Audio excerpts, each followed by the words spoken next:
ପିଲାମାନେ ଆଜି ସାହିତ୍ୟ ପାଠ ଛେଳିଟରେ ପାଣିକି ପଢ଼ିବା।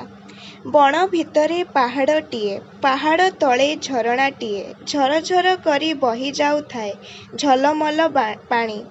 ଝରଣାଟି କିପରି ବହି ଯାଉଥାଏ? ଝରଝର କରି। ମାଛମାନେ ଫକ ଫକ ଡିଆଁଡେଇଁ କରୁଥାନ୍ତି। ମାଛମାନେ କିପରି ଡିଆଁଡେଇଁ କରୁଥାନ୍ତି? ଫକ ଫକ। ଛେଳିଟି ଝରଣା ପାଖରେ ଯାଉଥିଲା। ଛେଳି ଝଲମଲ ପାଣିକୁ ଦେଖିଲା। କିଏ ଝରଣା ପାଖକୁ ଯାଉଥିଲା? ଛେଳିଟି। ଗାଧେଇବା ପାଇଁ ତାର ମନ ହେଲା। ସିଏ ପାଣି ଭିତରକୁ ଡେଇଁ ପଡ଼ିଲା। କାହାର ଗାଧେଇବା ପାଇଁ ମନ ହେଲା? ଛେଳିର ଗାଧେଇବା ପାଇଁ ମନ ହେଲା। ଆଉ ସିଏ ସେଇ ଝଲମଲ ପାଣିକୁ ଦେଖି ଡେଇଁ ପଡ଼ିଲା। ମାଛ ଦେହରେ ତା ଗୋଡ଼ ବାଜିଗଲା। ମାଛଟିଏ ରାଗରେ ଗରଗର ହୋଇ ଛେଳିର ଗୋଡ଼କୁ କାମୁଡ଼ି ଦେଲା। କିଏ ରାଗରେ ଗରଗର ହୋଇ ଛେଳିର ଗୋଡ଼କୁ କାମୁଡ଼ି ଦେଲା?